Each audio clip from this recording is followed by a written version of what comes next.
வணக்கம். சில நாட்களுக்கு முன்னாடி ஆபரேஷன் சிந்தூர் வெற்றிகரமா முடிஞ்சதுக்கு அப்புறம் பிரதமர் மோடி அவர்கள் இந்திய மக்களை அட்ரஸ் பண்ணும்போது ஒரு விஷயத்த ரொம்ப தெளிவா சொல்றாரு. பாகிஸ்தானோட நியூக்ளியர் த்ரெட்ஸை இனி நாங்க டாலரேட் பண்ண மாட்டோம் அப்படின்ற ஒரு பாயிண்ட் ரொம்ப ஷார்ப்பா சொல்றாரு. அதே மாதிரி இந்தியாவோட டிஃபென்ஸ் மினிஸ்டர் ராஜ்நாத் சிங் அவர்கள் நேத்து ஸ்ரீநகர்ல பேசும்போது அவரும் ஏறக்குறைய இதே விஷயத்த சொல்றாரு. பாகிஸ்தானோட நியூக்ளியர் த்ரெட்ஸ் இனிமேல் எடுபடாது அப்படின்ற ஒரு விஷயத்த சொல்றாரு. சோ இந்தியாவில் இருக்கக்கூடிய முக்கியமான ரெண்டு தலைவர்கள், பிரதமர் மோடி அவர்கள் அப்புறம் டிஃபென்ஸ் மினிஸ்டர் ராஜ்நாத் சிங் அவர்கள், ரெண்டு பேருமே பாகிஸ்தானோட நியூக்ளியர் த்ரெட்ஸை பத்தி அவங்க பேசுறாங்க. சோ இப்ப எழக்கூடிய கேள்வி என்னன்னா, நிஜமாவே ஏதோ ஒரு வகையில அணு ஆயுதங்களை யூஸ் பண்ணி பாகிஸ்தான் இந்தியாவை அச்சுறுத்துறாங்களா அப்படின்ற ஒரு கேள்வி இருக்கு. சோ அந்த கேள்விக்கான விடையை இந்த வீடியோல நம்ம பார்ப்போம். ரெண்டாவது இன்னொரு முக்கியமான விஷயம் என்னன்னா, கடந்த சில நாட்களாவே இந்திய ஊடகங்கள்ல, குறிப்பா முக்கியமான நேஷனல் மீடியால ஒரு செய்தி வேகமா ஸ்ப்ரெட் ஆயிட்டு இருக்கு. அதாவது பாகிஸ்தான்ல கிரானா ஹில்ஸ் அப்படின்ற ஒரு பகுதி இருக்கு. அந்த பகுதியில பாகிஸ்தானுக்கு சொந்தமான ஒரு நியூக்ளியர் ஃபெசிலிட்டி இருக்கு.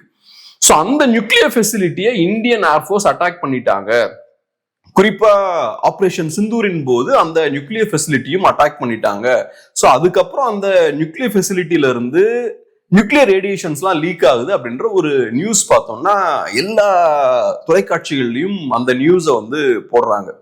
இந்த நியூஸ்ல எந்த அளவுக்கு உண்மை இருக்கு, நிஜமாவே அங்க நியூக்ளியர் ரேடியேஷன்லாம் லீக் ஆகுது அப்படின்ற விஷயத்தையும் நம்ம இந்த வீடியோல பார்ப்போம். அப்புறம் மூணாவதா, Indian media India Pakistan conflict அவங்க எப்படி ஹேண்டில் பண்றாங்க அப்படின்ற விஷயத்தையும் நம்ம பார்க்க வேண்டிய ஒரு கட்டாயம் இருக்கு. அது மட்டும் இல்லாம எப்படி அணு ஆயுதங்கள் குறித்த விவாதங்களை கையாளுறாங்க, அணு ஆயுதங்கள் சம்மந்தப்பட்ட நியூஸ் அவங்க எப்படி ஹேண்டில் பண்றாங்க, ரொம்ப சென்சேஷனலா ஹேண்டில் பண்றாங்களா, ரெஸ்பான்சிபிளா ஹேண்டில் பண்றாங்களா அப்படின்ற கேள்விகளும் இருக்கு. சோ இந்த விஷயங்களை இந்த வீடியோல நம்ம பார்ப்போம். முதல்ல நம்ம இந்தியா பாகிஸ்தான் மோதல் குறித்து பேசும்போது, அதுவும் அணு ஆயுதங்கள் பத்தி பேசும்போது, இந்த ரெண்டு நாடுகள் கையில் இருக்கக்கூடிய அணு ஆயுதங்கள் பத்தி பேசும்போது, இந்த ரெண்டு நாடுகளோட நியூக்ளியர் டாக்டரினை ஃபர்ஸ்ட் நம்ம டிஸ்கஸ் பண்ணும். நியூக்ளியர் டாக்டரின்னா முதல்ல என்ன அப்படின்றத பார்ப்போம். இப்ப அணு ஆயுதங்கள் இருக்கக்கூடிய எல்லா நாடுகளுக்கும் ஒரு நியூக்ளியர் டாக்டரின் இருக்கும். அந்த வகையில இந்தியாவுக்கும் ஒரு நியூக்ளியர் டாக்டரின் இருக்கு, பாகிஸ்தானுக்கும் ஒரு நியூக்ளியர் டாக்டரின் இருக்கு. சோ இப்ப நியூக்ளியர் டாக்டரின்னா ஒரு நாடு எந்த மாதிரியான ஒரு சூழல் ஏற்பட்டா அவங்க நியூக்ளியர் பாம்ஸை யூஸ் பண்ணுவாங்க, என்னென்ன மாதிரியான ரூல்ஸ் எல்லாம் வச்சிருக்காங்க அப்படின்றதுதான் அந்த நியூக்ளியர் டாக்டரின். சோ எப்படிப்பட்ட சூழல்ல நாங்க இந்த அணு ஆயுதத்தை யூஸ் பண்ணுவோம் அப்படின்றதுதான் அந்த நியூக்ளியர் டாக்டரின். சோ ஒவ்வொரு நாடுக்கும் ஒவ்வொரு விதமான ஒரு நியூக்ளியர் டாக்டரின் இருக்கும். சோ இப்ப இந்தியாவை பொறுத்தளவுல நோ ஃபர்ஸ்ட் யூஸ் பாலிசியை நம்ம ஸ்ட்ராங்கா கடைபிடிக்கக்கூடிய ஒரு நாடு. சோ அதுதான் நம்மளோட நியூக்ளியர் டாக்டரின். நம்ம எந்த நாடு மேலையும் நம்ம ஃபர்ஸ்டா பாம் போட மாட்டோம், நியூக்ளியர் பாம்பை போட மாட்டோம். இப்ப மற்ற நாடுகள் நம்ம மேல அணு ஆயுதங்கள் யூஸ் பண்ணி நம்மளை தாக்குனா அதுக்கு பதிலடி கொடுக்கும் விதமா நம்ம அணு ஆயுதங்களை யூஸ் பண்ணுவோம், பட் நம்ம ஃபர்ஸ்ட் யூஸ் பண்ண மாட்டோம். சோ இதுதான் இந்தியாவோட நியூக்ளியர் டாக்டரின். இதே இது பாகிஸ்தானோட நியூக்ளியர் டாக்டரின் எடுத்துக்கிட்டோம்னா அது கம்ப்ளீட்டா ஆப்போசிட்டா இருக்கும். பாகிஸ்தானை பொறுத்தளவுல ஃபர்ஸ்ட் யூஸ் பாலிசியை அவங்க ஃபாலோ பண்றாங்க. சோ இப்ப மற்ற நாடு அவங்கள நியூக்ளியர் பாம்ஸை யூஸ் பண்ணி அட்டாக் பண்ண அவசியம் கிடையாது, அவங்க ஃபர்ஸ்டா அடிக்கலாம் அப்படின்றதான் அவங்களோட நியூக்ளியர் டாக்டரின். அவங்கள பொறுத்தளவுல ஏன் இந்த மாதிரியான ஒரு பாலிசி அவங்க வடிவமைச்சிருக்காங்கன்னா, இப்ப பாகிஸ்தானை பொறுத்தளவுல இந்தியாவோட கம்பேர் பண்ணோம்னா ரொம்ப பலவீனமான ஒரு நாடு. அவங்களுக்கு இந்தியாவோட கன்வென்ஷனல் வார்ஃபேர்ல ஈடுபட முடியாது. கன்வென்ஷனல் வார்ஃபேர்னா நார்மலா ரெண்டு நாடுகள் சண்டை போடுறாங்க இல்லையா, சட்டத்திட்டங்களுக்கு உட்பட்டு, அந்த மாதிரியான ஒரு போரை அவங்க இந்தியாவோட சண்டை போட முடியாது. இந்தியா பெரிய ஒரு நாடு, பவர்ஃபுல்லான எக்கானமி, அது போக இந்தியாவுக்கு படைபலமும் ஆயுத பலமும் ரொம்ப அதிகம். சோ இந்தியாவோட அவங்க சண்டை போட முடியாது. அப்படி இருக்கும்போது அவங்க அணு ஆயுதங்களை எப்படி யூஸ் பண்றாங்கன்னா, இந்தியாவை மிரட்டுறதுக்கு அவங்க யூஸ் பண்றாங்க. சோ நீங்க எங்ககிட்ட போருக்கு வந்தீங்கனாலோ, எங்க மேல தாக்குதல் நடத்தினீங்கனாலோ நாங்க அணு ஆயுதங்களை யூஸ் பண்ணுவோம். சோ நாங்க அணு ஆயுதங்களை முதல்ல யூஸ் பண்ண தயங்க மாட்டோம் அப்படின்றதான் பாகிஸ்தானோட நியூக்ளியர் டாக்டரின். சோ இதை நான் சொல்றதுக்கான முக்கியமான காரணமே என்னன்னா, இந்தியாவை பொறுத்தளவுல நியூக்ளியர் பாம்ஸை ரொம்ப ரெஸ்பான்சிபிளா ஹேண்டில் பண்ணும் அப்படின்ற விஷயத்துல ரொம்ப கேர்ஃபுல்லா இருக்காங்க. என்னை பொறுத்தளவுல இந்த நியூக்ளியர் டாக்டர்னா ஏறக்குறைய ஒரு 20 இயர்ஸ்க்கு முன்னாடியே இந்தியால அவங்க வடிவமைக்கிறாங்க. ஸோ அன்னையில இருந்து இன்னைக்கு வரைக்கும் நம்ம ரொம்ப கேர்ஃபுல்லா ரொம்ப ரெஸ்பான்சிபிளா நியூக்ளியர் பாம்ஸை நம்ம கையாண்டுட்டு தான் இருக்கும். ஸோ நம்ம மற்ற நாடுகளை பிளாக்மெயில் பண்ணது கிடையாது. சும்மா இப்ப ரஷ்யாலாம் பார்த்தோம்னா ரெகுலரா அணு ஆயுதங்களை யூஸ் பண்ணிடுவோம் அப்படின்ற அந்த நியூக்ளியர் பிளாக்மெயில் அடிக்கடி யூஸ் பண்ணுவாங்க. அதே மாதிரி பாகிஸ்தானும் ரெகுலரா அந்த நியூக்ளியர் பிளாக்மெயில் அவங்க செஞ்சுக்கிட்டே இருப்பாங்க. பட் இந்தியாவை பொறுத்தளவுல அந்த விஷயத்த பண்ண மாட்டாங்க. எப்பவுமே நம்ம ரொம்ப ரெஸ்பான்சிபிளா தான் நம்ம அணு ஆயுதங்களை நம்ம கையாண்டிருக்கோம். சோ அந்த வகையில இந்தியாவை பொறுத்தளவுல டெஃபினட்டா பாகிஸ்தானோட நியூக்ளியர் ஃபெசிலிட்டியை அட்டாக் பண்றதுக்கான எந்த வாய்ப்பும் கிடையாது. நியூக்ளியர் ஃபெசிலிட்டி அட்டாக் பண்ணியாச்சுன்னா அது ஒரு நியூக்ளியர் வார அது ட்ரிகர் பண்ணும். அது இந்தியாவுக்கும் தெரியும். சோ டெஃபினட்டா இந்தியாவோட சைட்ல இருந்து பாகிஸ்தானோட நியூக்ளியர் ஃபெசிலிட்டிஸ் அட்டாக் பண்றதுக்கான எந்த வாய்ப்புகளும் கிடையாது. சோ இந்தியாவும் கிளியரா இந்த நியூஸ் அவங்க அப்படி எந்த தாக்குதலும் நடக்கல அப்படின்ற விஷயத்த கிளாரிஃபை பண்ணிட்டாங்க. இந்தியா சைட்ல இருந்தும் பாகிஸ்தான் சைட்ல இருந்தும் அவங்க அதை குறித்து எதுவும் பேசல. சோ அந்த மாதிரியான எந்த ஒரு தாக்குதலும் நடக்கல.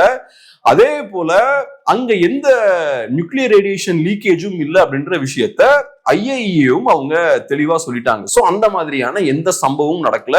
பட் இருந்தாலும் இந்தியன் மீடியாவை பொறுத்தளவுல பயங்கரமான ஒரு ஹைப்பை கிரியேட் பண்றாங்க. இந்த மோதல் ஆரம்பிச்சதுக்கு அப்புறம் பதிலடி கொடுக்குறோம் அப்படின்ற பேர்ல நடக்காத விஷயங்கள் நடந்ததா அவங்க பேசிட்டு இருக்காங்க. சோ பாகிஸ்தானோட நியூக்ளியர் ஃபெசிலிட்டியவே நம்ம தாக்கிட்டோம், உள்ள புகுந்து அவங்களோட முக்கியமான அந்த ஆயுதம் இருக்கக்கூடிய இடத்தை நம்ம அட்டாக் பண்ணிட்டோன்ற மாதிரிலாம் அவங்க பேசுறாங்க. சோ அந்த மாதிரி நிஜமாவே ஒரு விஷயம் நடந்ததுன்னா என்ன மாதிரியான கான்சிக்வன்சஸ் எல்லாம் இருக்கும் அப்படின்ற விஷயத்த பத்தின எந்த புரிதலும் இல்லாம ரொம்ப சென்சேஷனலா இந்த விஷயத்த அவங்க பேசுறாங்க.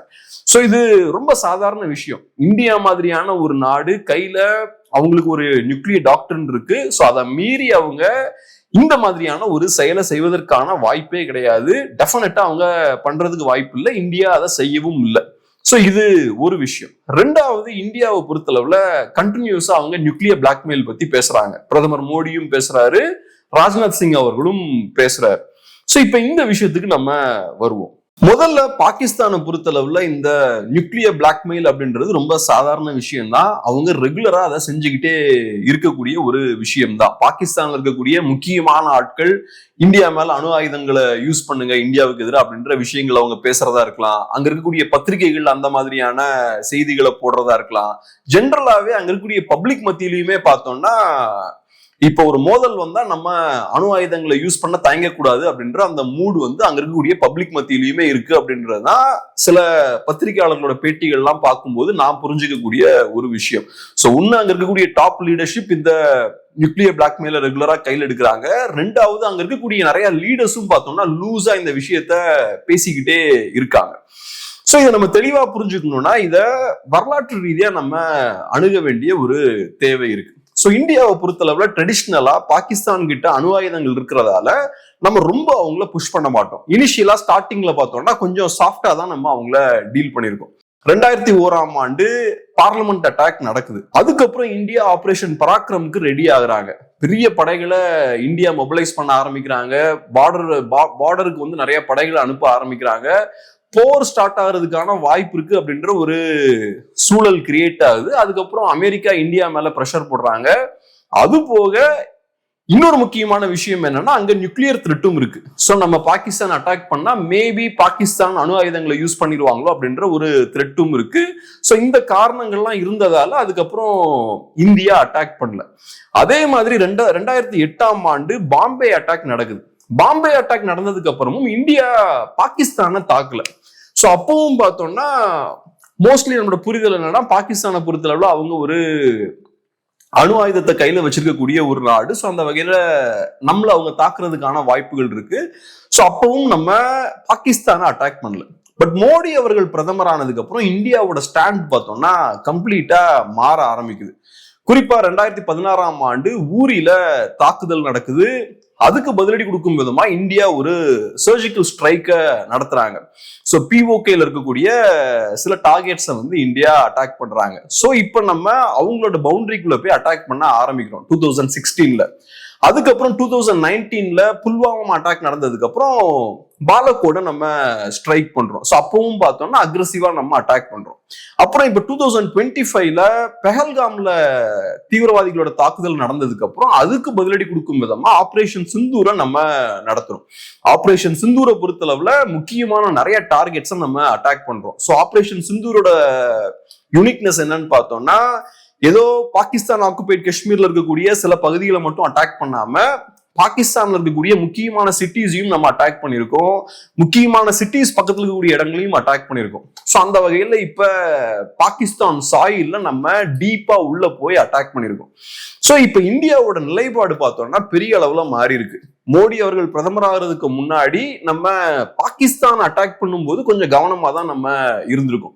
ஏன்னா அவங்க கிட்ட அணு ஆயுதங்கள் இருக்கு. ஸோ ரொம்ப நம்ம அவங்கள புஷ் பண்ணக்கூடாது அப்படின்றதுதான் நம்மளோட ஸ்டாண்டா இருந்திருக்கு. ஆனா 2014 அப்புறம் நம்ம அவங்க அணு ஆயுதங்கள் வச்சிருந்தாலும் அக்ரஸிவா நம்ம அட்டாக் பண்ணலாம் அப்படின்ற ஒரு இடத்துக்கு வந்திருக்கோம். குறிப்பா இப்ப நடந்த ஆபரேஷன் சிந்தூர் அதுக்கு நல்ல ஒரு எக்ஸாம்பிள். சோ இப்ப இந்தியாவை பொறுத்தளவுல நம்ம பாகிஸ்தானை டஃபா டீல் பண்ண ஆரம்பிச்சிருக்கோம். சோ இப்ப உங்ககிட்ட அணு ஆயுதங்கள் இருக்கலாம், அது இருந்தாலும் எங்களுக்கு கவலை கிடையாது. நீங்க இந்தியாவுக்கு எதிராக தீவிரவாதிகளை சப்போர்ட் பண்ணீங்கன்னா, தீவிரவாதிகளை தூண்டி விட்டீங்கன்னா நாங்க உங்க மேல கடுமையான தாக்குதல் நடத்துவோம்.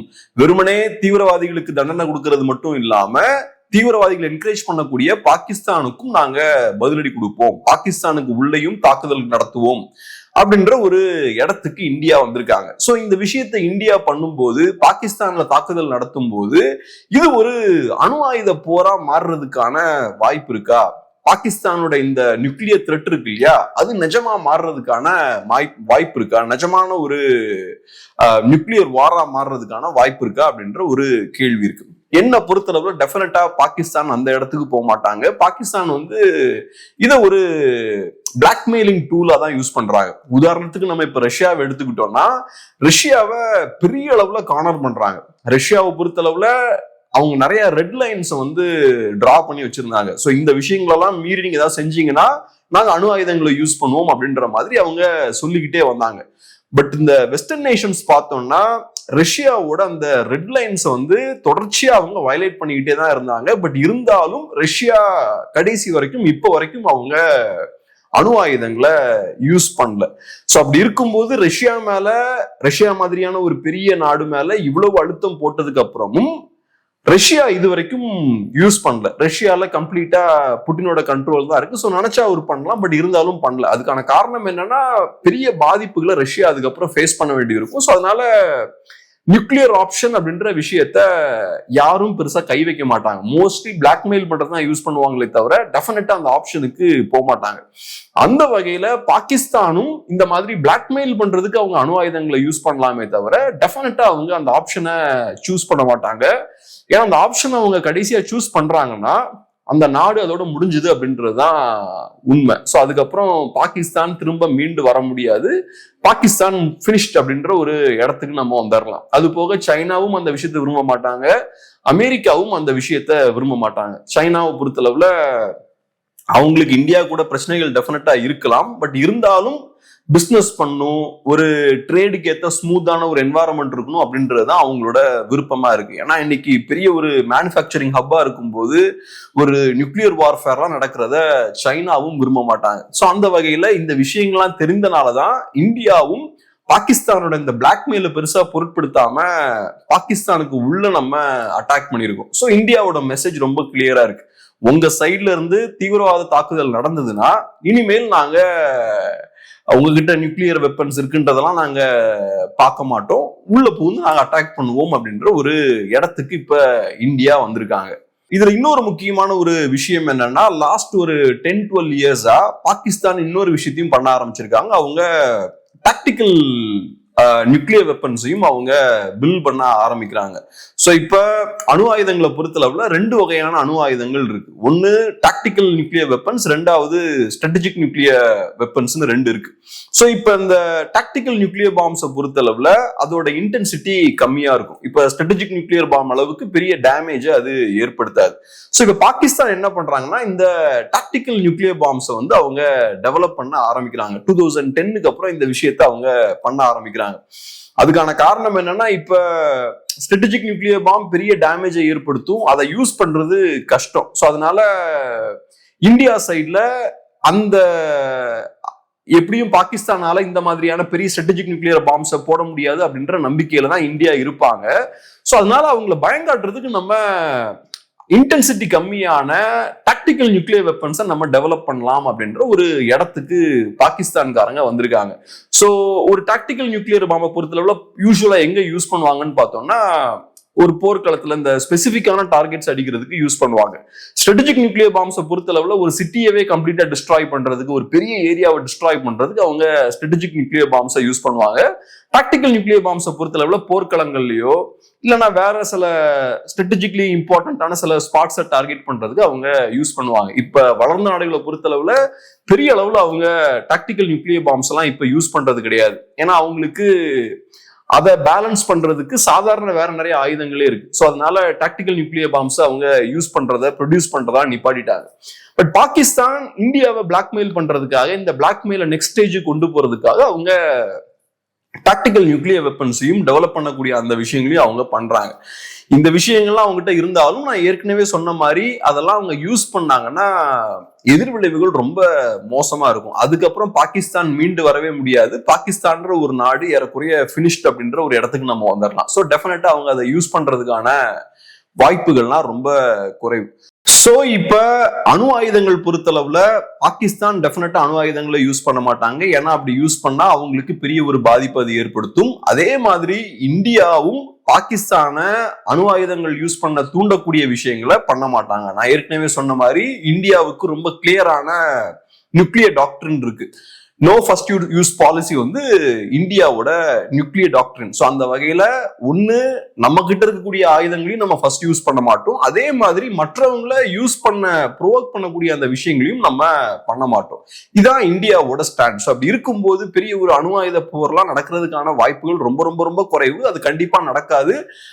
நடக்கக்கூடாதுன்னா நம்ம கண்டிப்பா வேண்டிக்கணும். ஸோ அதனால ஊடகங்கள் வந்து கொஞ்சம் ரெஸ்பான்சிபிளா பிஹேவ் பண்ணும். அதுவும் குறிப்பா பாகிஸ்தான்ல கிரானா ஹில்ஸ்ல ஒரு தாக்குதல் நடந்ததா நிறைய நியூஸ் எல்லாம் இப்ப ஸ்ப்ரெட் ஆச்சு இல்லையா? அதெல்லாம் ரொம்ப தவறான நியூஸ். ஏன்னா இது ரொம்ப சென்சிட்டிவான ஒரு விஷயம். இது இந்தியா பாகிஸ்தான் மோதல்ன்றது ரொம்ப சீரியஸான ஒரு இஷ்யூ.